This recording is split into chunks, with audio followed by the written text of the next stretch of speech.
여러분, 안녕하세요. 와. 네. 유튜브 스트리밍으로 실시간을 함께 하고 계신 여러분. 이제 막 점심시간이 시작된 거죠? 네. 일어나셨나요, 다들? 네. 반갑습니다. 저희는 서울시 청년주거상담센터에서 준비한 청년주거 컨퍼런스 첫 번째 시간을 함께 시작하고 있습니다. 네. 오늘 이렇게 나란히 앉아있는 저희 소개부터 드리고 쭉 안내를 드릴게요. 저는 서울시 청년주거상담센터의 최지희라고 합니다. 반갑습니다. 네, 저는 오늘도 꿋꿋하게 살아가고 있는 1인 가구 청년 이채로운이라고 합니다. 반갑습니다. 와, 네. 네, 오늘 저희가 진짜 그 집에서 이제 방구석 일렬이라는 느낌처럼 엄청 집을 한번 꾸며봤어요. 네, 정말 자취방이네요. 오자마자 엄청 놀라셨는데, 그도 그러실 것이, 이게 제 방을 옮겨온 것입니다. 이사를 왔어요, 지금. 네. 저는 집을 나섰는데 다시 온 줄 알았어요. 돌아온 줄 알았어요. 이 소품 디테일이. 아, 네. 모두가 이제 그 야채 마켓에서 다 이제 지구를 구하기 위해서 중고로 업어온 친구들입니다. 네. 이렇게 저희 소개를 드렸는데요. 그 청년주거 컨퍼런스 전체 소개를 한번 드리고 가야 될 것 같습니다. 네. 여러분, 어떻게 알고 오셨나요? 굉장히 많은 경로를 통해서 전체 포스터도 한번 보셨고, 어떤 프로그램 하는지 막 선택하셔가지고 오늘 이 자리에 함께 하고 계신 것 같아요. 네. 저희 컨퍼런스는요, 저는 이렇게 네요. 28일 오늘 목요일부터 30일 토요일까지 3일 동안 유튜브로 온라인으로 진행될 예정이고요. 보시면 아카이브 참여하시는 여러 가지 이벤트 그리고 상영회 오늘 지금 막 시작한 상영회 상담에 대한 상담 방송 이런 것들 그리고 이슈 발굴이라고 해서 저희가 관심 있게 파왔던 주제들을 토론회로 여는 것 그리고 교육으로 진짜 좀 배심을 기르는 그런 것들을 해보는 기초교육, 집 구하기 A to G 오늘 저녁에 있죠. 그리고 젠더 특화 교육으로 해서 여성들이 살아가는 일상이 재난이다 이런 것 교육으로 진행하는 이런 전체적인 프로그램을 준비해봤습니다. 저희 청년주거상담센터가 하고 있는 일들과 맞닿아 있는데요. 저희 서울시 청년주거상담센터에서는 상담, 교육, 이슈 발굴, 그리고 1인 가구 주택관리 서비스, 이제 쉽게 말하면 집수리 지원인데요. 이런 것들, 그리고 청년 주거와 관계되어 있는 많은 분들과 네트워크 연결되어서 여러분들에게 더 잘 가닿을 수 있도록 하는 이런 사업들을 하고 있습니다. 그런 사업들을 각각의 꼭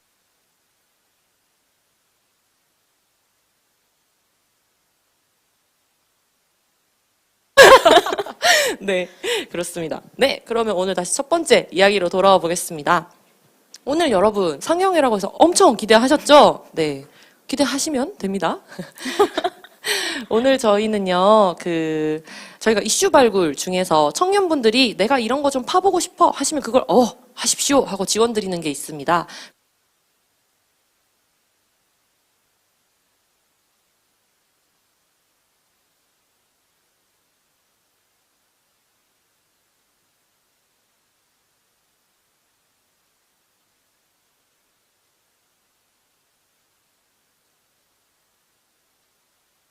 네. 네, 저희는 뭔가 있는 존재들, 우리가 이렇게 멀쩡히 살아있는데, 우리 존재하고 있는데 오늘 안에 우리의 존재가 없다라는 그런 소수 여성이라든가 1인 가구들이 같이 창작 활동을 하고 있는 모임이고요. 이번에는 다들 그냥 원치 않게 집을 새로 구해야 되는 상황이 됐어요. 그래서 너무 구하기가 힘들고 다들 지치니까 같이 한번 구해보자. 그리고 이렇게 연구 주제를 보고서 사실 우리가 집을 구할 수 있을까라는 그 물음 자체가 연구가 아닐까 우리 삶에서 라는 그런 의견이 모아져가지고 함께하게 됐습니다. 네. 진정한 연구자를 만나 뵌 것 같습니다, 지금. 네. 그래서 그걸 이제 영상으로 한번 만나볼 텐데요. 네, 풀 영상은 오늘 지금 여러분 저희 중앙주거복지센터 채널로 접속하고 계시죠? 그 외에 또 서울시 청년주거상담센터 계정도 있는데요. 거기는 풀 영상이 올라가 있고 지금 우리 이 황금 같은 점심 시간에는 다 볼 수는 없어서 한 3개 정도의 영상을 보고 이야기를 마저 나눠보도록 하겠습니다. 혹시 보기 전에 관람 포인트 같은 게 있을까요? 이게 사실 잘 살고 있니라는 그 물음을 청년들의 집에서 그냥 같이 나눈 거다 보니까 약간 나도 그런데라는 약간 대입해서 받으셨으면 좋겠어요. 공감대가 많으셨을 것 같아서. 아, 네. 대입을 해서 공감을 하며. 네. 네. 근데 또 저는 또 걱정, 우려를 하나 좀 경고를 드리겠습니다. 점심시간이잖아요, 여러분. 뭔가 먹을 걸 앞에 두고 보셔야 돼요. 왜냐면 이게 또 보다 보면 묘하게 여러 가지 음식과 음료가 좀 땡길 수 있거든요. 네.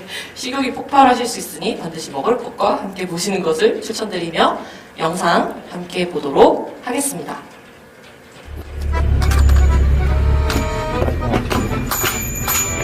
뭐 오징어집도 있지 않나? 오징어집 있다. 오징어집으로 할까? 한 가지 맛밖에 없어. 주방의 기능을 상실한 진열장. 이사 오는 순간부터 사는 동안 인지하지 못했던 뚫린 천장. 바로 아래층이 음식점이어서 커튼으로 꽁꽁 무장한 아, 창문. 여기를 보고 할까요? 이쪽 창문도 원래 밖에 열리는 창문이었는데 자꾸 습기가 차고 막 곰팡이가 생기고 그래가지고 여기 얘기했더니 아예 막아보는 거야 열리지 않게. 네, 자꾸 곰팡이가 비쳐서 보수를 요청했더니 아예 없애버린 창문. 실리콘으로 막아버린 창문. 아주 아늑한 집이네요. 우리 아파트 한 10년 넘게 있다가 옆집에 할머니가 우리 집에 살림자가 산다는 걸 연락하시고 갑자기 이사를 했다가 흑도동에 월세가 부담돼서 한 3개월 살다가 전세 구해서 여기로 온 거지. 노망난 할머니 옆에서 살다가는 내가 노이로제를 죽을 것 같으니까 막 새벽에도 벽을 두드리고 집 앞에서 소리 지르고 다른 호실 배정해 줄 수 없냐 그랬더니 아무것도 안 된다고. 나는 뭐 임대 아파트 시스템 자체가 그럴 수도 있다고 생각하니까 뭐 별 수 없었지 뭐. 여기는 전세 4,800에 관리비 3만 원인데 인터넷 요금 포함이고 금액적으로는 굉장히 저렴하고 좋지 뭐. 다달이 드는 돈도 별로 없고 집이 좀 좁아서 그렇지. 그때 예산에서 구할 수 있는 싼 전세? 공동현관도 완전히 터치여서 그것도 좀 어렵고 여기 밑에 음식점이 있어서 창문 열고 싶을 때 마음대로 못 열고 좁으니까 코로나 시국이기도 해서 운동하려고 해도 홈트 하기에도 뭐 팔만 뻗으면 뭐가 다 닿고 걸리고 하니까 운동하기도 안 좋고. 하나에 침대랑 책상, 싱크대가 전부 다 들어가 있는 그냥 원룸인 거잖아. 다음에 이사할 때는 원룸에 거주할 이사가 있어? 가능하면 안 그랬으면 좋겠지. 적어도 방이랑 거실이랑은 좀 구별됐으면 좋겠고 음식 냄새 별까봐 뭐 시켜 먹거나 그럴 때도 사실 냄새 별까봐 이게 좀 옷장도 굳이 산 거고. 내가 금전적인 조건을 제외하고 우선적으로 고려하는 거는 전철역이랑 거리, 접근성. 아직도 그게 제일 큰 것 같아요. 버스는 뭔가 일정치가 않기 때문에 이용하는데 아무래도 불편함이 많이 있으니까 원룸이 아니었으면 좋겠다는 건 그거는 어디까지나 희망사항이지. 근데 금전적으로 여의치가 않으면 임대 아파트 같은 데가 또 되지 않으면 희망사항이지. 그거를 내가 따질 만한 상황은 딱히 아닌 것 같아요. 지하철 역세권이어야 되고 그렇다 보니까 크기 같은 거는 타협할 수밖에 없는 거네. 한 6천만 원 정도? 6천만 원 정도? 대출 같은 것도 좀 알아보긴 해야 되는데 그거 하면은 조금 더 여유가 생길 수도 있는데 내가 근데 아직 학생이고 금전적으로 여유가 많은 편이 아니니까 알아봐야지. 근데 다 어쨌든 정말 입지 좋고 조건 괜찮은 데는 경쟁이 치열하고 나는 1인 가구고 하다 보니까 아무래도 들어가는데 어려움이 많이 있지. 내가 진짜 들어가고 싶은 데는 여기 이사 와서부터 한 번도 안 했으니까 지금 한 4년 정도. 4년 정도 집에서 요리를 안 했어? 라면부터 사가고 라면 끓여 먹는 정도밖에 안 하고. 다음 이사 가는 데서 또 바라는 것 중에 하나는 가스레인지를 쓸 수 있으면 좋겠다. 그것도 있긴 하지. 인덕션은 불편하다니까. 인덕션은 터치니까 사용하기가 어렵구나. 급하게 나올 때 그냥 거기 월세 잠깐 살았던데 거기는 가파른 계단인데 난간 없는, 그것도 다 벽이 있어서 사실 그렇게 위험한 집은 아니었는데 여기 다치면 자기가 책임져야 되는 거 아니냐. 내가 그것 때문에 입주 거부하려고 하다가 잘 설득해서 들어갔는데 또 들어간 다음에도 계속 사는 동안에도 계속 자기가 변호사한테 알아보니까 아무리 괜찮다고 해도 좀 문제가 생길 수 있을 것 같다. 나가줄 수 없느냐 또 그런 얘기하고. 그러니까 세입자가 장애를 갖고 있는데 거주하다가 다치게 되면 뭔가 자기가 보상을 해줘야 될까봐? 그러다가 여기 정작 구해서 내가 나올 때는 또 내 의사 때문에 나가는 거니까 뭐 복비 달라고 또 그런 소리 하고 있고. 복비 줬어? 나가달라고 보증금- 계속 구박해놓고서 보증금 넣어놨던 것도 받아야 되니까 일단 나가니까 묵비 달래? 복비 주고 왔지. 그냥 내가 원하는 예산 얘기해서 활동보조 선생님이 몇 군데 좀 알아보고 그 중에서 이제 가보고 이제 크기나 접근성이나 이런 거 생각해서 간 건데 그럼 보통 집을 구할 때 활동보조인이라든가 주변 지인한테 도움을 청해가지고 집을 보고 계약을 하는 편이야? 그래야 뭐 내가 만져서는 알 수 없는 부분들도 이제 좀 같이 봐줄 수도 있는 거고 여기 살아보니까 이제 밑에 음식점이 없었으면 좋겠다는 생각이 좀 들긴 하는데 찾는 문제니까. 창문만 열면 음식 냄새가 올라오니까? 나 말고도 주변 얘기 들어보면 아예 계약 단계부터 시각장애인이라고 거부 당한다는 사람들도 나도 내 주변에서도 많이 들어가지고 시각장애인들이 아무래도 돈이 많으면 아파트나 빌라를 뭐 사면 되겠지만 그게 아니면은 세입자로 살아가면서는 아무래도 임대아파트, 임대주택, 그가 SH나 LH에서 하는 집을 가장 편하게들 생각을 하고 선호를 하지 아무래도 그런 장애인 거부 문제라든가 그 다음에 뭐 금전적인 문제라든가 뭐 종합적인 이유 때문이지만 인스타에 올리잖아. 정작 이거 보여주는 건 참 그럴싸한데 이거 고추 많이 들어갔다. 더 맛있겠다. 일단 독립을 했는데 원래 작업실을 꾸미려고 이렇게 칠도 다 하고 가구도 들이고 세팅을 했는데 이게 하자가 생겨가지고 여름만 되면 벽에서 물이 줄줄 흘러. 공사를 시공한 사람들도 오더니 무슨 일인지 모르겠냐고 도망쳤어. 그래서 연락을 피해.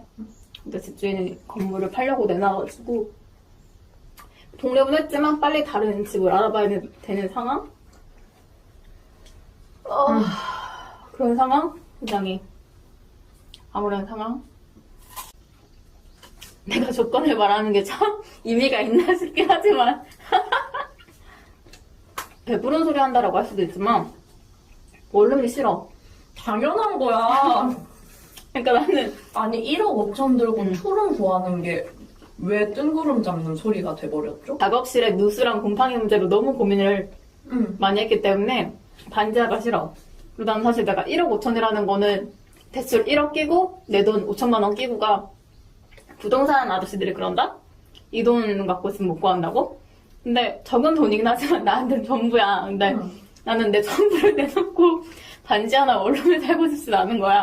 나는 신축 작은 집에 가느니 좀 구축이어도 좀 넓은 집에 간다라는 생각이 좀 확고했어. 내가 고쳐서 쓰면 되지. 내가 셀프 리모델링 하면 되지. 그런 게 있었거든.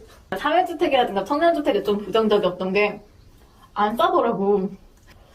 보증금 몇 천만 원에 월세 한 3, 40만 원인데 근데 그렇게 역세권이라고 하지만 역세권도 아니고 청년주택이라고 하지만 완전 외곽이고 그래서 이 조건에 내가 왜 그것도 당첨돼야지 가는 거잖아. 소득이 없거나 뭐 자격이 돼야지 가는 건데 난 이거 당첨돼도 안 들어갈 것 같은데 라는 생각을 했거든.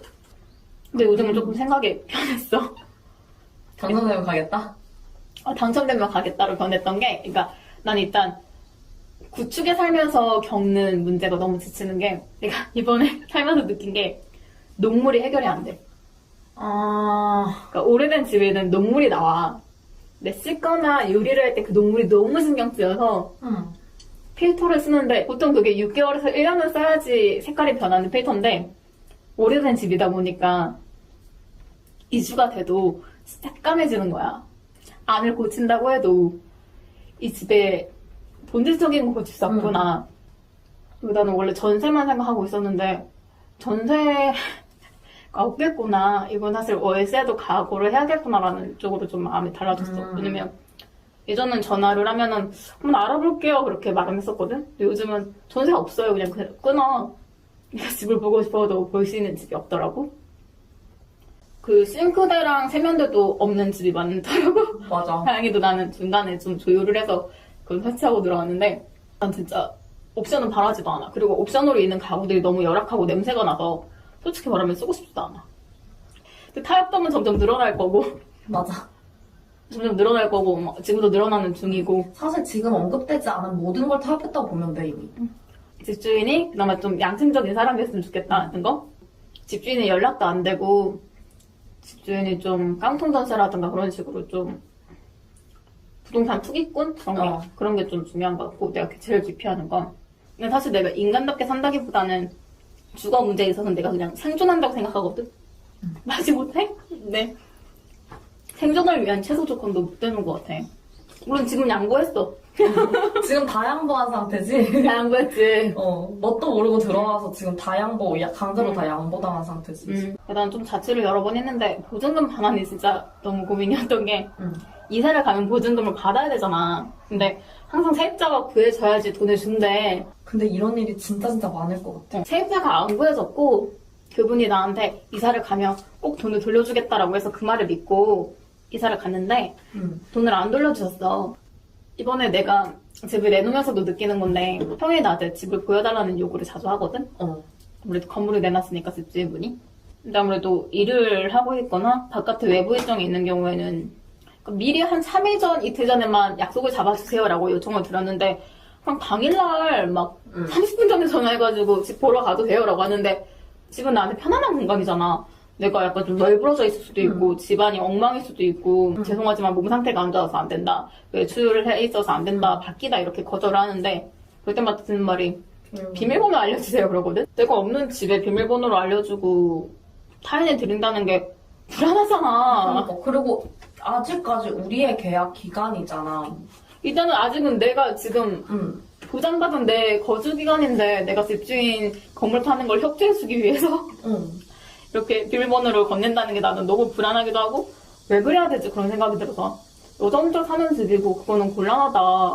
하루 전에만 연락을 주셔도 제가 조율을 해보겠다라고 했더니 그분이 무슨 말을 했냐면 평일 오후에만 보여주고 주말에만 보여주고 이렇게 자기 사정에 맞춰서 보여준다는 거는 협조 안 하겠다는 거죠. 보증금 돌려받을 생각이 없는 거죠? 라고 하는 거야.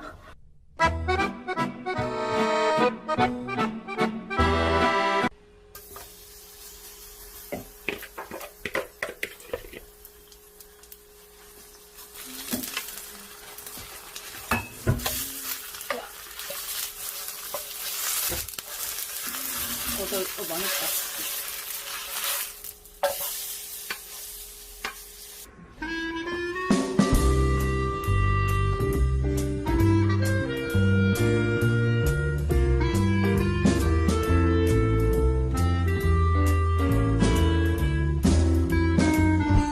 여기는 얼마야?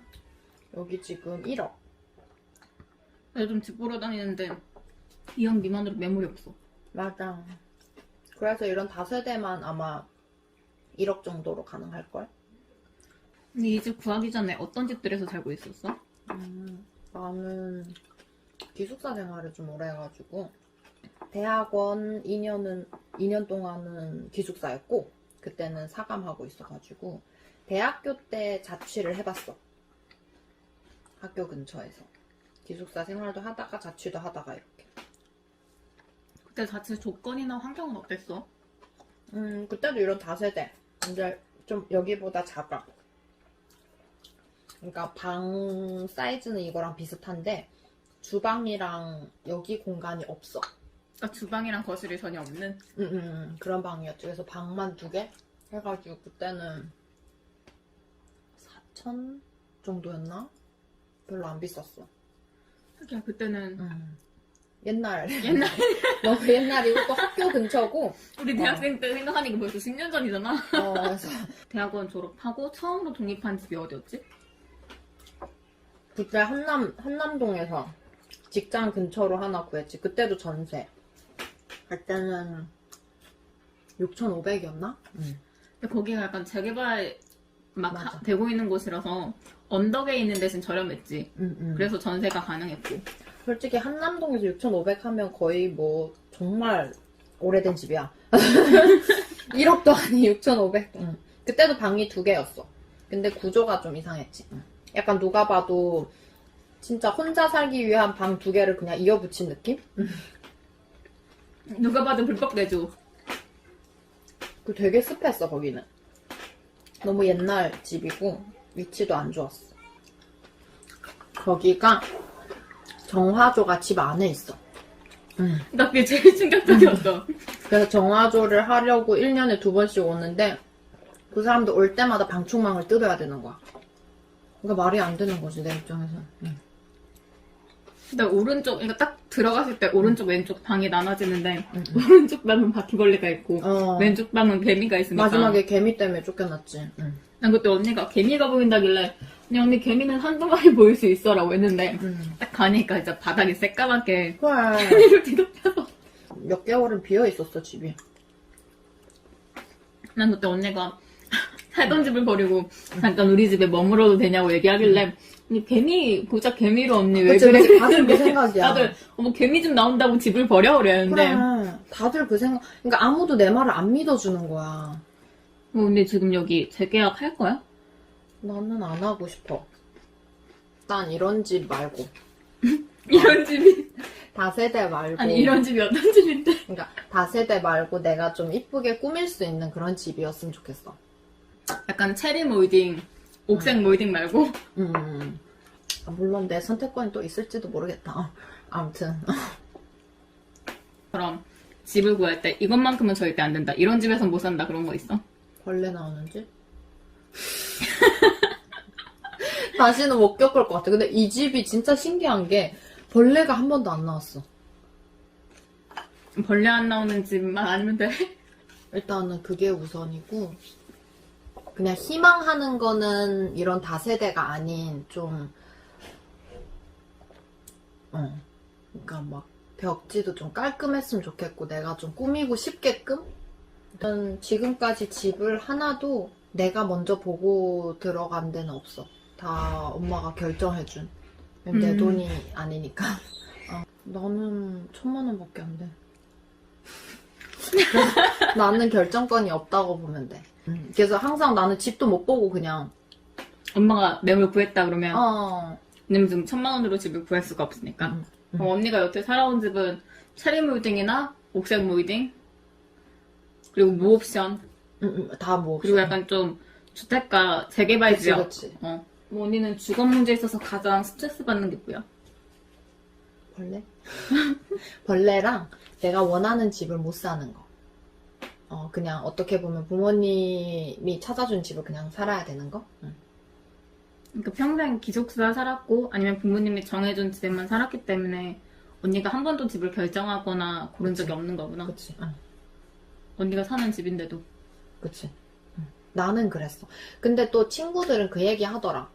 너는 그래도 운이 좋은 거다. 부모님이 이렇게 다 찾아주고 다 해결해준 거에 대해서는. 왜냐면 솔직히 대부분 평범한 집안에서는 그렇게 큰 돈을 갑자기 그러니까 다른 부모님 지원이 전혀 없는 경우에는 사실 월세 살거나 그 쉐어하우스 살더라고. 네. 어떻게 보셨나요? 네. 저는 마지막에 그 빈 접시가 너무, 네, 배고파가지고 저도 지금, 네, 진짜 잘 드셨다, 이렇게 생각했는데, 이야기할 게 엄청 많아요, 그쵸? 네, 맞아요. 저희가 영상이 나오는 동안 저희끼리 아주 끊임없이 수다를 떨었는데, 저는 마지막에 그 옥색 몰딩 엄청 인상적이었습니다. 네. 옥색 몰딩은 굉장히 오래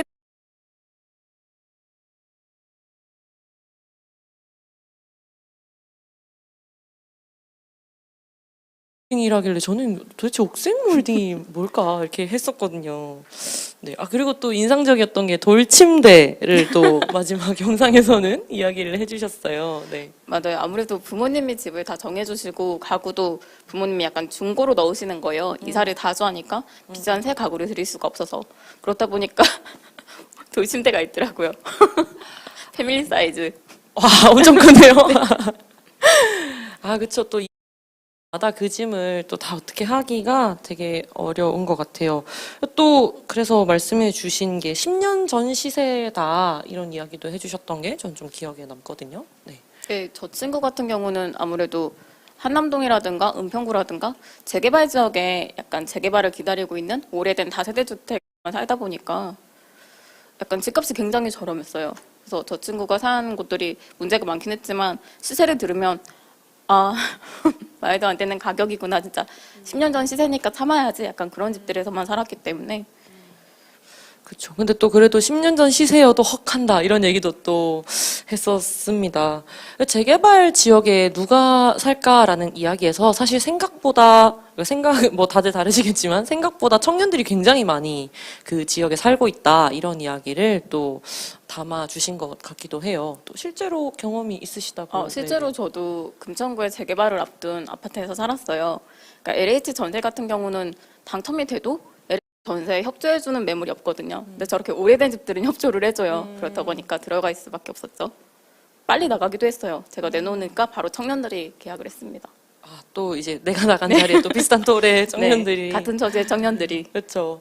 아, 이거 좀 다른 얘기인데. 그래서 집 보여줄 때 그 딜레마를 항상 우리는 막 느끼잖아요. 맞아요. 이 집이 너무 안 좋아서 보통 내가 나가는 경우가 많은데, 그럼 다음 사람에게 이거 알려줘야 하는 거 아닌가. 약간 인터스텔라 막 가지마 하는 것처럼. 죄책감, 보증금은 받아야 되는데 속상하고 맞아요. 저 같은 경우는 약간 오지랖 넓게 조금 얘기해줬던 것 같아요. 음. 이런 부분은 조금 체크해라. 여기 누수 있으니까 알고 계약하시는 거냐. 약간 그런 식으로. 아, 좋네요. 저 그래서 그것도 봤어요. 그 싱크대 밑에 포스트잇을 이렇게 붙여놓고 아, 가셨다고. 몰래 네, 숨겨놓으셨구나. 네. 그렇게 그런 사례들도 참. 아이고. 네, 사람 구실하며 살기 참 힘들다, 그죠? 네. 슬프네요. 그런 것 같습니다. 저 마지막 사례 같은 경우는 저도 이제 부모님이랑 엄마랑 이제 같이 살고 있다 보니까 되게 좀 공감이 많이 가더라고요. 오늘 지금 제 집을 이렇게 거의 옮겨 놓기는 했는데 가장 집에서 뭔가 벗어나고 싶다 생각했을 때도 아, 내가 내 집을, 내 공간을 마음대로 꾸미지 못하는 그런 것들이 좀 생각보다 되게 컸던 것 같아요. 단순하게 인테리어라고 볼 수도 있지만. 그렇죠. 사실 부모님 집이죠. 그렇다 보니까. 그러니까 저 같은 경우는 독립을 해서도 제 집이 아니잖아요. 월세집이고 전세집이다 보니까 못 하나 박는 것도 눈치가 보이고. 저 요즘은 커튼을 못 박으니까 뭐 약간 커튼봉 못 없이 쓰는 거 그런 것도 청년들이 많이 쓰고 그러더라고요. 맞아요. 뭐 이렇게 찾아보면 아이디어 상품이라고 나온 게 진짜 많더라고요. 그렇죠? 희한하게 시장이 또 발전하는 것 같네요. 네, 그런 맞춰서 부분으로. 현실에 맞춰서. 네. 아, 그리고 이제 또 중간 영상으로 또 이야기를 이어보면 필 나온 영상이신 거죠. 그쵸? 아, 네, 맞아요. 본인의 이야기인데, 네. 네, 제 이야기였어요. 좀 슬프지만. 빼고 싶으셨다고요. 네. 사실 저기는 제가 굉장히 애정어린 공간이었는데 동시에 너무 저를 지치게 한. 그러니까 첨부를 할까 했는데 진짜 비만 오면 벽에 물이 주룩주룩 흘러요. 정말. 그래서 이게 무슨 일이지 싶을 정도로 물이 주룩주룩 흘러요. 이게 비가 오는구나. 네네. 같이 그렇구나. 이렇게. 더 심하게 흘러요. 아, 진짜요. 그러니까 이게 오래되다 보니까 곰팡이랑 누수를 방지하려고 안에다 폼을 붙여버린 거예요. 그러니까 물이 들어오면 이게 이렇게 스며드는데 약간 인공적인 소재 때문에 방출이 안 되니까 물이 오히려 더 악순환으로 들어오는 거죠. 그럼 곰팡이 이런 문제로 정말 고생 많이 하셨겠어요. 네. 네, 힘들기도 했지만 일단은 공사를 한 시공업체분들이 도망을 다니셨고 집주인분도 너무 속상하니까 나도 나름 고쳐달라고 해서 맡긴 건데 그래서 연락을 피하시고 집을 내놔버리시고 그러니까 어쩔 수 없이 나올 수밖에 없었어요. 그런 누수, 곰팡이, 뭐 단열과 관련된 이런 것들은 정말 전체적인 구조의 문제라서 고치기도 쉽지도 않고 뭐 좀 손대기가 어렵다고 하더라고요. 그러니까 사실 생각엔 그래서 처음 지을 때 그리고 유지 보수할 때 좀 잘 해야 되는데 그런 것들이 있는 거를 잘 관리하기는커녕 사실 방 쪼개기 이런 거 되게 많이 하잖아요. 그런 걸로 좀 많이 환경이 열악해지는 것들도 본 것 같아요. 네. 아니, 저 같은 경우도 그렇지만 보통 저렇게 누수 있는 집들이 싹 도배를 해놔요. 그쵸. 가기 전에 너무 들어가기 깨끗하고 전에. 딱 들어가기 전엔 새 집이란 말이에요. 그래서 완벽하다. 그래서 들어가고 3개월 지나면 현실이 시작되는 거죠. 또 막 특히 비 오고 하면은 그게 또 공사가 물 마르고 해봐야 되고 조금 제일 돈 조금 드는 거 해봤다가 그거 됐는지는 또 비 내려봐야 알고 맞아요. 그렇죠. 그러면 또 가을 되고 겨울 되고 하면은 아 이제 그냥 살아 이런 이야기 약간 되고 포기하게 되는. 그런 것 같습니다. 네. 그래서 그 말씀해주신 것 중에 또 싱크대랑 세면대가 원래 없었는데 협상을 해서 넣어 가셨다고요.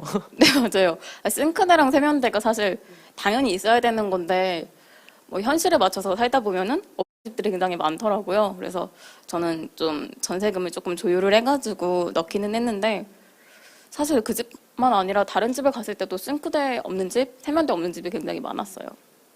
그래서 이게 사실 당연한 상식이 우리한테는 상식이 아니구나 그런 생각이 많이 들더라고요. 아, 그 말이 진짜 와닿는 것 같아요. 당연한 그 기준값? 그게 정말 다르다. 이런 생각이 좀 들었습니다. 안 그래도 저희가 토론회 이런 거 쭉 진행되거든요. 그 중에 또 광진구에서 저희가 실태조사한 거도 토론회를 오늘 이따가 2시 반부터 하는데요. 그때도 심층 인터뷰하면서 집에 직접 가서 뵀던 분이 그 세면대가 없는 거죠. 아.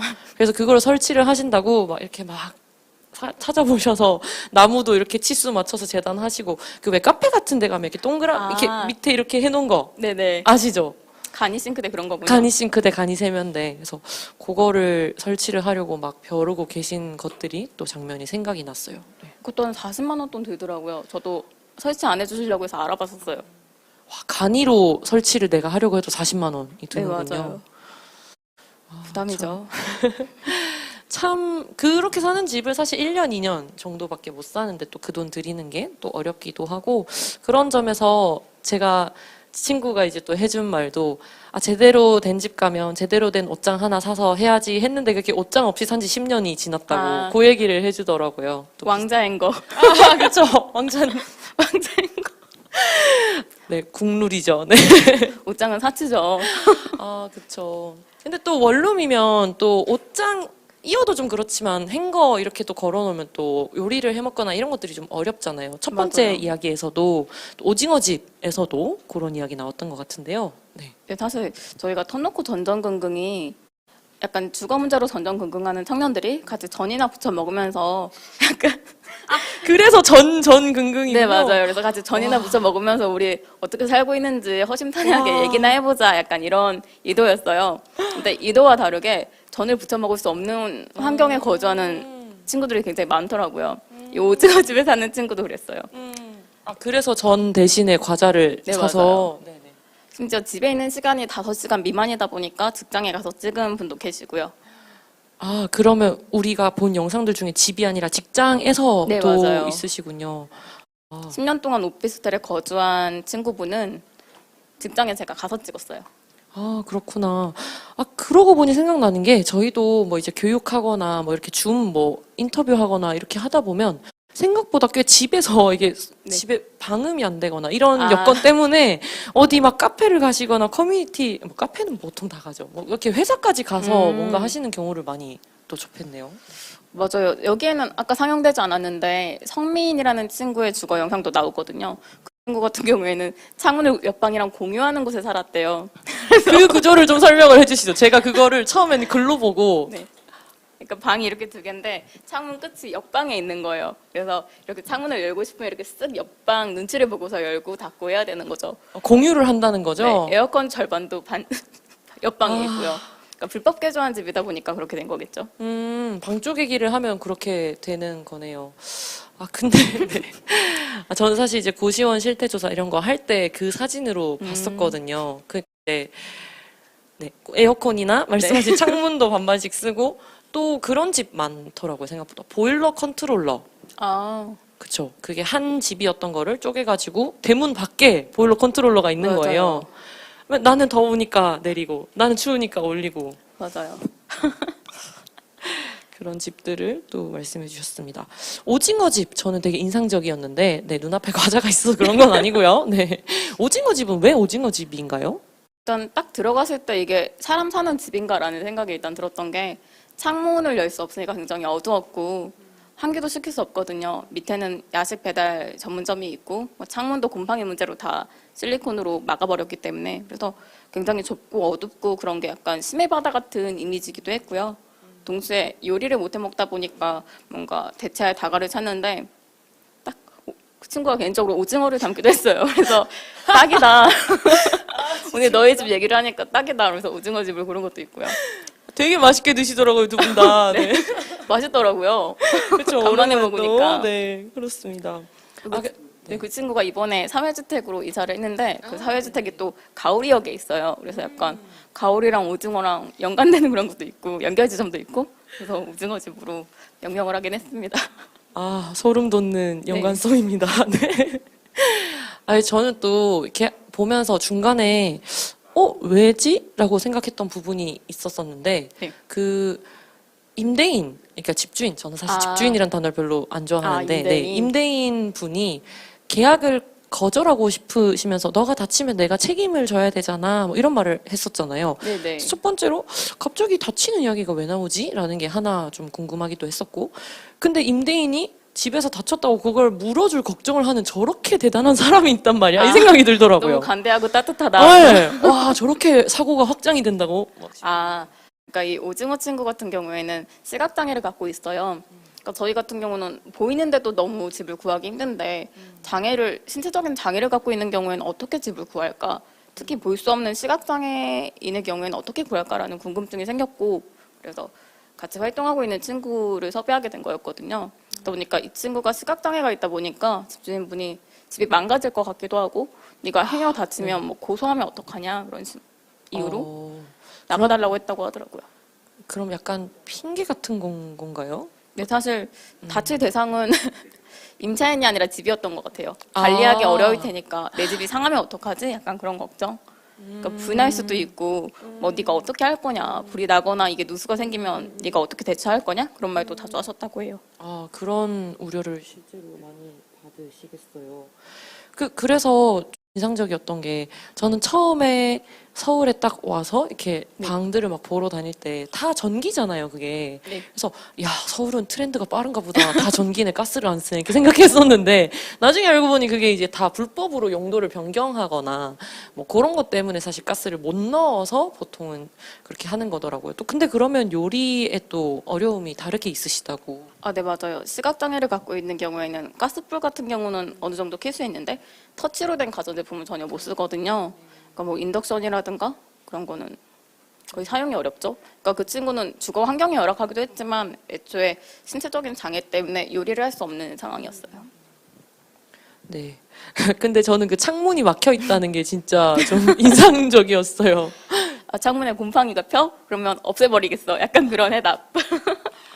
아, 근본책이라고 해야 되나? 이걸 뭐라고 해야 되죠? 네, 그런 것들을 또 말씀해 주셨습니다. 네, 아, 되게 정신없이 수다를 좀 떨다 보니까 시간이 어느덧 37분 이렇게 네. 넘어가고 있는데요. 네, 저는 사실 한 마디가 딱 와닿는 게 이제 원룸이 싫어라고 하셨어요, 필이. 네, 그 이야기가 좀 기억에 남는데. 아, 네. 근데 제가 한 6명이랑 같이 얘기를 나눠봤는데 전부 다 공통적으로 하는 말이 나 원룸은 못 살 것 같아 라는 말을 많이 하더라고요. 제가 사실 역세권 청년주택을 가장 후순위로 뒀던 이유도 대부분 원룸으로 나오거든요. 너네는 1인 가구니까 원룸에 살아라는 그런 사회적인 시선이라든가 제도가 사실 원룸에 살기 싫거든요. 요리도 해먹고 싶고 큰 원룸이면 또 그쵸? 뭐 이렇게 뭐 공간 분리 알아서 좀 하고. 딱 침대 놓고 세 걸음 이내 모두 해결되는 그런 원룸이면 사실 좀 사람답게 살고 싶은데 1인 가구니까 원룸에 살아야 되나? 그런 반발 같은 게 조금 있었던 것 같아요. 그래서 원룸이 너무 싫더라고요. 네, 아, 정말로. 그래서 저도 이제 항상 독립을 망설이게 되는 그런 순간들이 아침에 일어나서 물 먹으러 걸어가고 화장실로 걸어가는 그 동선. 이 내가 독립하면, 혼자 독립하면 나올 수 있을까? 이런 고민이 좀 들더라고요. 그런 점에서 뭐 지금의 그래도 이제 집 구하는 어떤 과정을 담은 분투기를 그려주셨으니까 지금 다들 어떻게 살고 계신지 뭐 근황 소식을 해주시면서 한마디 마지막으로 해주고 싶은 이야기 해주시면서 마무리를 해보면 어떨까 싶습니다. 다들 어떻게 지내고 계신가요? 이제 약간 지금 굉장히 해피엔딩이라고 해야 될지 새드엔딩이라고 해야 될지 근데 각자 자신이 원하는 방식으로 주거 상태에 대한 변화는 생겼어요. 약간 뭐 쉐어하우스를 종료해야 되는 상황, 전세 계약을 뭐 거부당하는 상황, 각자의 상황 속에서 그러니까 저는 글을 전공했는데 이게 사건의 시작이 되면 사건을 마주하게 되면 약간 위기가 오고 그럼 일상이 흔들려서 그걸 회복하는 단계로 나아가는 게 이야기의 시작과 끝이거든요. 저희 다 주거 문제로 시작을 했고 끝은 다 난 것 같아요. 각자의 방식으로. 아, 감독님인 줄 알았는데 작가님이기도 하셨군요. 아, 그리고 남은 건 사실 요즘은 그렇더라고요. 일상을 흔들린 주인공들의 일상을 회복하는 단계로 끝나지만 더 나아가서 변화를 추구하는 게 요즘 트렌드인 것 같아요. 저희도 뭐 사회주택에 들어가기도 했고 뭐 청년주택에 들어가기도 했고 각자 주거 현실은 굉장히 달라졌지만 거기서 또 다른 현실이라든가 내가 몰랐던 그런 상황들을 마주하면서 좀 더 목소리를 내고 연대해야겠구나 그런 걸 약간 나누고 있는 상황이에요. 네, 그런 변화를 또 지금 오늘 보여주신 영상들로 같이 좀 만들어 가고 있는 것 같아서 되게 멋집니다. 네. 오늘 같이 해주신 다른 분들도 다 모시고 싶었는데, 네. 감독님 맞으시죠? 맞나요? 이야기 수집가? 이야기 수집가. 와, 또 이렇게 또 감독님은 또 작가님은 스토리텔링이 다릅니다. 네. 감독이라고 하기엔 너무 열악한 영상이라서 부끄럽네요. 아닙니다. 너무 재밌게 잘 봤던 것 같은데요. 네. 그래서 아마 다른 분들이 이 영상 끝나고 나면 호딱 다음 영상 보고 싶으셔서 저희 서울시 청년주거상담센터 유튜브 계정을 찾아가지 않으실까 싶습니다. 네. 변화를 이제 좀 이어나가는 것으로 일상이 흔들리는 것들을 거기 흔들리는 것에서 끝내지 말고 이어가자라는 말씀 주셨습니다. 그 이야기를 영상으로 같이 좀 담아봤던 것 같고요. 각자의 자리에서 할 수 있는 방법으로 하고 싶은 방법으로 변화 만들어내는 것들을 좀 찾아보기를 바라면서 오늘의 점심시간은 이렇게 맞춰보면 어떨까 싶습니다. 더 해주고 싶은 이야기 있으세요? 아니요, 다들 열심히 살고 고생이 많으시니까 알아서 오늘도. 그러면은 오늘도 잘 살아 있읍시다 하면서 마실까요? 네. 오늘도 잘 살아 있읍시다.